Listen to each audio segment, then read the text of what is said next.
On va vous faire lecture du communiqué intersyndical. Évidemment, juste après, l'ensemble de l'intersyndical sera disponible pour répondre à toutes les questions que vous souhaitez. Et on va lire à deux, c'est comme ça, solidaire. Une puissante mobilisation qui oblige au retrait.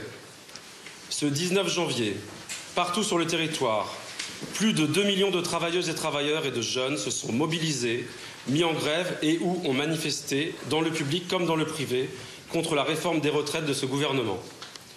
Cette réforme est inacceptable et va à l'encontre des intérêts de la population. Elle ne s'y trompe pas, puisque même avant d'être dans la rue, plus de 600 000 personnes ont déjà signé la pétition intersyndicale.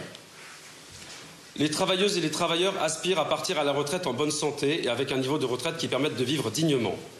Le message est très clair.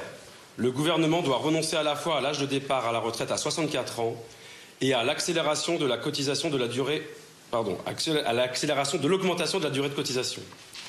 D'autres solutions existent, elles ont malheureusement été balayées d'un revers de la main. L'ensemble des organisations syndicales réaffirment son opposition à la réforme et sa détermination à avoir un système de retraite juste, financé aussi par un autre partage des richesses.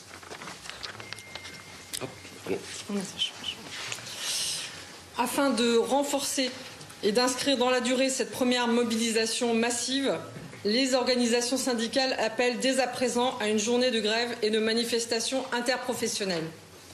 L'intersyndicale invite la population à signer massivement la pétition et appelle à multiplier les actions et initiatives partout sur le territoire, dans les entreprises et services, dans les lieux d'études, y compris par la grève, notamment autour du 23 janvier, jour de la présentation de la loi au Conseil des ministres.